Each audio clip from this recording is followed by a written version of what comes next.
लोगों का एग्जाम है और आप बीए 5th सेमेस्टर में इंग्लिश लिटरेचर पढ़ रहे हैं और कुछ भी आपकी तैयारी नहीं है, आपने कुछ भी अभी तक नहीं पढ़ा है और आप बहुत ज्यादा टेंशन में हैं, तो आज का ये वीडियो आपके लिए बहुत ही इम्पोर्टेंट होने वाला है। आज की वीडियो में मैं BA 5th semester English literature के paper number 2 British, American and popular Indian fiction का 14 वेरी इंपॉर्टेंट क्वेश्चन बताने वाली हूँ आपके एग्जाम के लिए, जो आपके एग्जाम में इस बार 2026 में हर यूनिवर्सिटी में आने वाला है। देखिए स्टूडेंट्स, ये वीडियो जो है केवल लॉन्ग क्वेश्चंस के बारे में है, जिसमें आपको मैं बताऊंगी कि आपके एग्जाम में सेक्शन बी और सेक्शन सी में कैसे क्वेश्चंस पूछे जाते हैं और कौन कौन से क्वेश्चंस इस बार आने वाले हैं जो वेरी इंपॉर्टेंट है। और सेक्शन ए के लिए हमने ऑलरेडी वीडियो अपलोड कर दी है महासंग्राम क्लास की, तो आप उसको देखकर सेक्शन ए की तैयारी कर लीजिएगा। बच्चों को बहुत कंफ्यूजन रहता है कि मैम लॉन्ग में कैसा क्वेश्चन आएगा, बता दीजिए। तो चलिए वीडियो स्टार्ट करते हैं। तो देखिए आपका फर्स्ट वेरी इंपॉर्टेंट क्वेश्चन है, who is the narrator of to kill a mockingbird and what is the significance. तो देखिए to kill a mockingbird एक अमेरिकन फिक्शन है और इसके बारे में मैं पढ़ा चुकी हूँ, इसकी समरी अपलोड कर चुकी हूँ। इससे बनने वाले जितने short and long question answer की वीडियोस है सब हम चैनल पे अपलोड कर चुके हैं, तो आप देखकर तैयार कर लीजिएगा। सारे क्वेश्चन के आंसर आपको हमारे ही चैनल पर इंग्लिश लिटरेचर पेपर 2 की प्लेलिस्ट में मिल जाएंगे।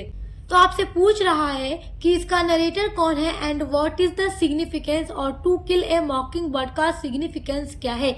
तो देखिए टू किल ए मॉकिंग बर्ड, किल मतलब होता है मारना, ए मॉकिंग बर्ड का मतलब होता है ना, देखो मॉकिंग बर्ड एक तरीके की चिड़िया होती है जो गाती रहती है, ये गाने वाली चिड़िया होती है जो कभी किसी का नुकसान नहीं पहुंचाती, और अगर इस चिड़िया को कोई मारता है तो पाप है।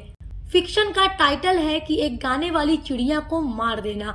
तो आप जब इसकी समरी पढ़ेंगे तब आप देखेंगे कि यूरोप में नस्ल भेद यानी काले गोरे के बीच पहले बहुत ज्यादा मतभेद था, और पहले तो गुलामी प्रथा भी होती थी, अब तो ये प्रथा खत्म हो गई है, लेकिन नस्ल भेद आज भी कहीं न कहीं है। और इस नॉवेल में भी एक व्यक्ति को इसीलिए अपराधी करार दिया जाता है क्योंकि वो हबशी होता है, वो एक काला आदमी होता है, उसका कोई गुनाह नहीं होता, लेकिन वो एक काला है, बस वही उसकी गलती है कि वो एक काला है, जिसकी वजह से उसे मौत की सजा सुनाई जाती है। तो आप पढ़ लीजिएगा, बहुत ही अच्छा फिक्शन है, मैं पढ़ा चुकी हूँ। देखिए आपका सेकेंड वेरी इंपॉर्टेंट क्वेश्चन है, discuss the white tiger as a novel highlighting the social evils. तो द व्हाइट टाइगर ये एक इंडियन फिक्शन है और इसकी समरी हम अपलोड कर चुके हैं, तो आप उस वीडियो को देख लीजिएगा, तो आपको इजिली इस क्वेश्चन का आंसर समझ आ जाएगा। आपका थर्ड वेरी इंपॉर्टेंट क्वेश्चन है, describe the relationship between the man and the boy in the old man and the sea. The old man and a sea ये एक फिक्शन है जो आपके सिलेबस में दिया गया है, जिसमें एक बूढ़ा आदमी जो कि एक मछुआरा होता है, फिशमैन होता है, जो मछलियां पकड़ता है, और वो बूढ़ा हो चुका है, इसीलिए देखिए टाइटल है ना the old man and the sea, क्योंकि वो समुद्र में मछलियां पकड़ता रहता है। और उस बूढ़े आदमी का नाम सैंटियागो है और उसका एक यंग बॉय दोस्त है। तो यहाँ पर देखो बॉय कहा जा रहा है और ओल्ड मैन, यानी दोनों के बीच में क्या रिलेशन है।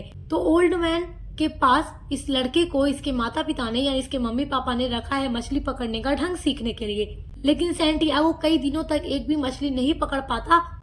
तो इस वजह से इस लड़का के माता पिता कहते हैं कि तुम्हें यहाँ नहीं रहना है, तुम्हें किसी और मछुआरे के पास रहकर मछली पकड़ने का ढंग सीखना है, तो इसको वहां से हटा देते हैं। लेकिन ये जो यंग बॉय होता है वो सैंटियागो से काफी प्यार करता है, उसकी केयर करता है, और सैंटियागो का इस दुनिया में कोई सहारा नहीं है, तो वो उसके लिए हमेशा हेल्प भी करता है। तो इन दोनों की रिलेशनशिप बहुत अच्छी है, भले ही एक बूढ़ा है और एक छोटा बच्चा है, लेकिन इनकी दोस्ती काफी गहरी है। देखिए आपका question number 4 very very important question है और आपका क्वेश्चन है, sketch the character of Charles Darnay. ये क्वेश्चन आपसे ऐसे भी पूछ सकता है, write the character sketch of Charles Darnay. Charles Darnay ये आपके सिलेबस में जो एक ब्रिटिश फिक्शन दिया गया है, ए टेल ऑफ टू सिटीज, उसमें एक कैरेक्टर होता है, तो उसी का कैरेक्टर स्केच आपसे पूछ सकता है। और देखिए इस फिक्शन में लूसी मैनेट होती है, जिसकी शादी चार्ल्स डार्ने के साथ होती है, और ये काफी अच्छे कैरेक्टर वाला इंसान होता है। तो आप चार्ल्स डार्ने का कैरेक्टर स्केच पढ़ लीजिएगा, ए टेल ऑफ टू सिटीज हम अपलोड कर चुके हैं पूरी वीडियो, और उससे related important question answer videos हमने अपलोड की है, तो आप उसको भी देख लीजिएगा। देखिए आपका क्वेश्चन नंबर 5 है, what are the major themes of the novel dollar Bahu. Sudha मूर्ति का नॉवेल है डॉलर बहू, जो कि कन्नड़ लैंग्वेज में लिखा गया है, और कन्नड़ टाइटल इसका है डॉलर सॉस, और बाद में इसको इंग्लिश में ट्रांसलेट किया गया और इसका टाइटल रखा गया डॉलर बहू। तो इसकी थीम हम अपलोड कर चुके हैं और इसका पूरा समरी भी हम अपलोड कर चुके हैं, तो आप देख लीजिएगा, क्योंकि ये सारे ही क्वेश्चंस आपके एग्जाम के लिए बहुत ही इंपॉर्टेंट है। और देखिए जितना भी फिक्शन आपके सिलेबस में दिया गया है सब हम अपलोड कर चुके हैं, पूरे की समरी अपलोड कर चुके हैं, थीम अपलोड कर चुके हैं, और उससे रिलेटेड जितना भी इम्पोर्टेंट क्वेश्चन आंसर की वीडियोस होगी महासंग्राम क्लास, वो भी हमने अपलोड कर दी है, तो आप उसको जरूर देखिएगा। और आज की इस वीडियो में जितना क्वेश्चन मैं आपको बता रही हूँ ये आपके लॉन्ग क्वेश्चन के लिए बहुत ही इम्पोर्टेंट है, जो आपके सेक्शन बी और सेक्शन सी में पूछे जाते हैं। देखिए आपका नेक्स्ट वेरी इंपॉर्टेंट क्वेश्चन है, what do you know about science fiction, discuss in detail में डिस्कस कीजिए कि साइंस फिक्शन क्या होता है, आप इसके बारे में क्या जानते हैं। वेरी इंपॉर्टेंट क्वेश्चन है, कई बार बीए के एग्जाम में रिपीट हो चुका है अलग अलग यूनिवर्सिटीज में। नेक्स्ट वेरी इंपॉर्टेंट क्वेश्चन है, discuss the epistolary novel in detail. तो एपिस्टोलरी नॉवेल हो या साइंस फिक्शन हो या कोई भी नॉवेल, जो जितना भी आपके सिलेबस में दिया गया है सब पर हमने डिटेल में वीडियोस अपलोड कर दी है पूरा नोट्स के साथ। क्वेश्चन नंबर आपका 8 है, ये भी बहुत इंपॉर्टेंट है, what is the picaresque novel. तो पिकारेस्क नॉवेल के बारे में भी पढ़िएगा, हमने पढ़ा दिया है। ये सारे क्वेश्चन ऐसे होते हैं जो सेक्शन ए, बी या सी तीनों में पूछ लिए जाते हैं। नेक्स्ट वेरी इंपॉर्टेंट क्वेश्चन है, describe the narrative technique and it's essential elements. तो नरेटिव टेक्निक भी आपके तीनों सेक्शन में पूछ सकता है। लॉन्ग में पूछेगा तो बड़ा लिखना होगा आंसर आपको 3, 4, 5 पेज में, शॉर्ट में पूछेगा तो आपको 5 से 6 लाइन में लिखना होगा, मतलब वेरी शॉर्ट में पूछेगा तो, और सेक्शन बी में पूछ देगा तो आपको 200 वर्ड्स में लिखना होगा। अब देखिए नेक्स्ट वेरी इंपॉर्टेंट क्वेश्चन है, what is regional novel, right A note on it. Regional novel क्या है, इस पर एक नोट लिखिए, वेरी वेरी इंपॉर्टेंट क्वेश्चन है। और देखिए जितना क्वेश्चंस मैं आपको बता रही हूँ कई सालों से लगातार बीए के एग्जाम में रिपीट हो रहा है, और जो क्वेश्चंस बार बार रिपीट होते हैं वो हर साल पूछे जाते हैं। आपका नेक्स्ट वेरी इंपॉर्टेंट क्वेश्चन है, write A note on the evolution off campus fiction and its future prospect. तो आप देखिए कैंपस फिक्शन के बारे में भी जरूर पढ़ लीजिएगा, ये टॉपिक भी आपके लिए इम्पोर्टेंट है। नेक्स्ट आपका वेरी इंपॉर्टेंट क्वेश्चन है, write a detailed note on the political and social background of a tale of two cities. This is very very important question for you exam.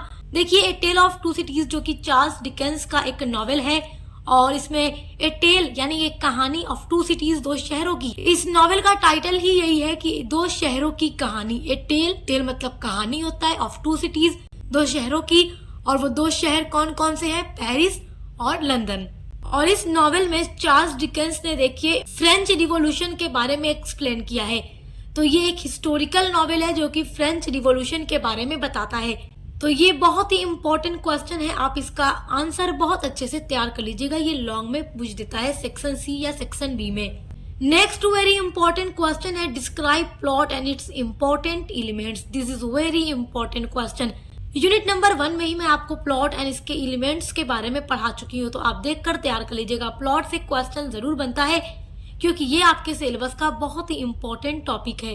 आपका 14 very important question है, what do you know about Gothic novel. Gothic novel के बारे में भी मैं पढ़ा चुकी हूँ, तो आप देखकर तैयार कर लीजिएगा।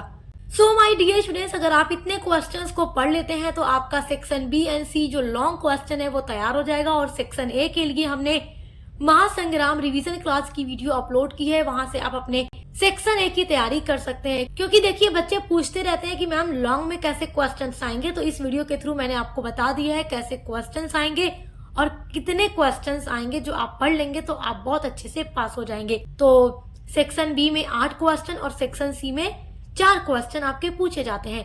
तो अगर आप इतने क्वेश्चंस को पढ़ लेते हैं तो बस इसी के अंदर से आपके क्वेश्चंस आने वाले हैं। तो अब मिलते हैं अगली वीडियो के साथ।